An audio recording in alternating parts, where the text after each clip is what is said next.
کتابوں کے اندر لکھا ہے کہ کسی بھی عمل کی قبولیت کے لیے 4 شرطیں ہیں۔ سب سے پہلی شرط ہے علم، یعنی جو بھی ہم عمل کر رہے ہیں، جو بھی عبادت کر رہے ہیں، اس عبادت کے لیے، اس عمل کے لیے علم کا ہونا ضروری ہے۔ علم یہ ایک ایسی چیز ہے جس کے بغیر کسی بھی عبادت کا صحیح ہونا مشکل ترین بلکہ ناممکن سا ہی ہوتا ہے۔ مثال کے طور پہ ہم نماز پڑھ رہے ہیں تو نماز سے پہلے ہمیں نماز کے مسائل کا علم ہونا ضروری ہے۔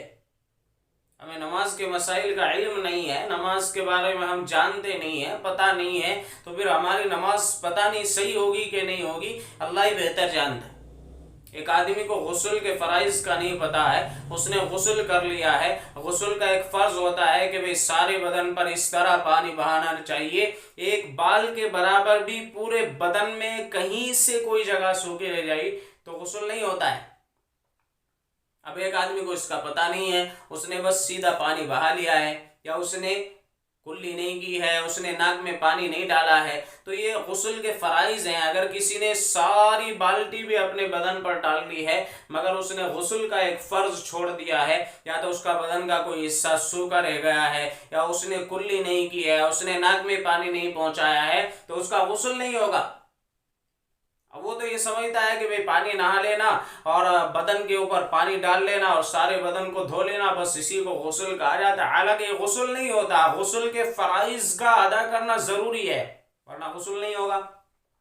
اب اس آدمی کو پتہ نہیں ہے غسل کے فرض کا، اس نے اپنے اوپر پانی ڈال لیا ہے اور آ گیا ہے باہر، اور اس نے اسی طرح نماز ادا کر لیا، تو بتاؤ نماز ہوگی؟ ہرگز نہیں ہوگی، کیونکہ غسل کا فرض ادا نہیں ہوا تو غسل نہیں ہوا، اور غسل نہیں تو نماز ہی نہیں ہے۔ نماز کے لیے بدن کا پاک ہونا ضروری ہے، اسی طرح کپڑوں کا پاک ہونا ضروری ہے۔ یہ بہت سارے مسائل ہوتے ہیں نماز کے لیے کہ اگر وہ ساری چیزیں ہم جانتے ہیں، نماز کے بارے میں ہمیں علم ہے، نماز سے پہلے کیا کیا چیزیں شرط ہیں، نماز کے اندر کیا چیزیں فرائض ہیں، کون سی چیزیں واجبات ہیں، کون سی چیزیں سنتیں ہیں، مستحبات ہیں، یہ تمام چیزوں کو جاننا، اسی کو علم کہا جاتا ہے۔ علم کہتے ہیں جاننا، یعنی سیکھنا، جو عبادت ہم کر رہے ہیں اس کے مسائل کو ہم جاننا، اس کے بارے میں ہمیں سیکھنا، اسی کو علم کہا جاتا ہے۔ تو اسی لیے فرمایا کہ علم کے بغیر کسی بھی عبادت کا کرنا مشکل ترین ہے۔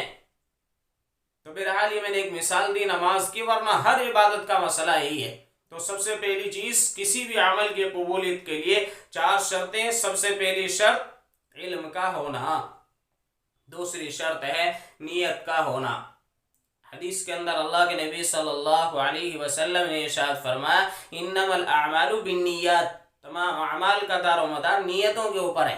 بلکہ بعض اعمال کے لیے تو نیت شرط ہے، جیسے نماز ہے، نماز کے لیے نیت شرط ہے۔ آپ زور کی نماز ادا کر رہے ہیں، عصر کی نماز ادا کر رہے ہیں، مغرب کی نماز ادا کر رہے ہیں، یا عشاء کی کر رہے ہیں، فرض نماز ادا کر رہے ہیں یا واجب نماز ادا کر رہے ہیں، یا سنت ہے یا نفل ہے، کون سی نماز آپ ادا کر، نیت کا ہونا شرط ہے۔ بغیر نیت کے نماز ہی نہیں ہوتی ہے۔ آپ کو پتہ ہی نہیں ہے میں فرض پڑھ رہا ہوں، واجب پڑھ رہا ہوں، یا سنت پڑھ رہا ہوں، یا ظہر پڑھ رہا ہوں، عصر پڑھ رہا ہوں، مغرب پڑھ رہا ہوں، بس آئے اور ایسے ہی نیت باندھ کے کھڑے ہو گئے، ایسے ہی ہاتھ باندھ کے کھڑے ہو گئے، تو بتاؤ آپ کی نماز ہو جائے گی؟ نہیں، نماز کے لیے نیت کا ہونا شرط ہے۔ تو اسی لیے فرمایا کہ دوسری چیز عمل کی قبولیت کے لیے نیت ہے، اس لیے فرمایا کہ اعمال کا دار و مدار نیتوں کے اوپر ہے۔ اور تیسری چیز فرمایا کہ صبر، یعنی جو ہم عمل کر رہے ہیں، جو ہم عبادت کر رہے ہیں، پھر اس عبادت کے کرنے میں جو ہمیں پریشانیاں آ رہی ہیں، تکلیفیں آ رہی ہیں، بہت ساری تکلیفیں آتی ہیں، رکاوٹیں آتی ہیں، اور بدنی تکلیفیں بھی آتی ہیں، جسمانی تکلیفیں بھی آتی ہیں، تمام تر تکلیفوں کو برداشت کرنا، صبر کرنا، اسے کہا جاتا ہے صبر، یعنی ان تکلیفوں کے اوپر ہمیں صبر کر لینا، برداشت کر لینا۔ ایسا نہیں کہ ہم نے کوئی عمل کیا، کوئی عبادت کی، اب اس میں تھوڑی بہت پریشانی آئی اور پریشانی آنے کے بعد ہم نے عمل کرنا چھوڑ دیا، یا پھر پریشانی آئی اور ذرا سی پریشانی پر ہم نے طرح طرح کی باتیں، طرح طرح کے الفاظ کہنا شروع کر دیے، میں تو دین کا کام کر رہا تھا، پھر بھی میرے اوپر یہ اتنی ساری مصیبتیں، تکلیفیں، یہ فلاں فلاں، نہیں، اس طرح کے۔ فرمایا کہ تیسری شرط عمل کی قبولیت کے لیے ہے کہ صبر کرے۔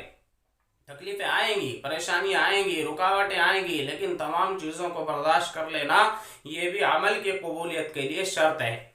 اور چوتھی چیز فرمائے اخلاص، یہ سب سے بڑی چیز ہے۔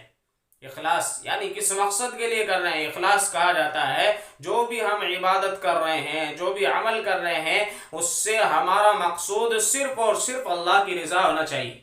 کہ میرا کام صرف اللہ کے لیے ہے، میں کام صرف اللہ کے لیے کر رہا ہوں، میں نماز اللہ کے لیے پڑھ رہا ہوں، میں قرآن اللہ کے لیے پڑھ رہا ہوں، میں روزہ اللہ کے لیے رکھ رہا ہوں، میں حج اللہ کے لیے کر رہا ہوں، میں زکوٰۃ اللہ کے لیے دے رہا ہوں، تو صرف اور صرف میرا مقصد اللہ کو راضی کرنا، ریاکاری ہرگز ہمارا مقصد نہیں ہونا چاہیے، ورنہ سارا عمل رائگاں ہو جاتا ہے۔ ایک آدمی حج کر کے آیا، حج میں اس نے مال بھی خرچ کیا، اپنی جان بھی لگا کے گیا، اپنا وقت بھی لگا کے گیا، سب کچھ گیا، اتنی ساری پریشانیاں، اتنا سارا مال خرچ کیا، مگر اس کا مقصد صرف دنیا والوں کو دکھانا کہ لوگ مجھے حاجی کہیں گے، لوگ مجھے اللہ والا کہیں گے، اس کا مقصد یہ تھا، اللہ کو راضی کرنا مقصد نہیں تھا، تو اس کا حج بھی اللہ کے یہاں قبول نہیں ہے۔ فرمائے اخلاص سب سے بڑی چیز ہے۔ اخلاص کے ساتھ اگر چھوٹے سے چھوٹا عمل بھی ہم کریں گے، مگر اس عمل کے اندر اخلاص ہوگا، اللہ کی رضا مقصود ہوگی، ریاکاری دکھلاوا نہیں ہوگا، تو اللہ تعالیٰ چھوٹے سے عمل کو بھی قبول فرما کر بڑا اجر و ثواب عطا فرماتے ہیں۔ لیکن اگر کوئی انسان پہاڑ کے برابر بھی عمل کر رہا ہے لیکن اس کے اندر اخلاص نہیں ہے، ریاکاری ہے، دکھلاوا ہے، تو اللہ تبارک و تعالیٰ اس کو قبول ہی نہیں فرماتے ہیں۔ اجر و ثواب ملنا تو دور کی بات، اللہ تعالیٰ قبول ہی نہیں فرماتے۔ اور اعمال سے مقصود، عبادات سے مقصود اللہ کی رضا ہے۔ اگر اللہ راضی ہو گئے تو سب کچھ ہمیں مل گیا، اللہ راضی نہیں ہوئے چاہے ہم نے کتنا بھی بڑا عمل کر لیا، مگر اللہ ہی راضی نہیں ہوئے تو پھر اس عمل سے کچھ بھی فائدہ نہیں ہے۔ اس وجہ سے فرمائے کہ 4 چیزیں شرط ہیں کسی بھی عمل کے قبول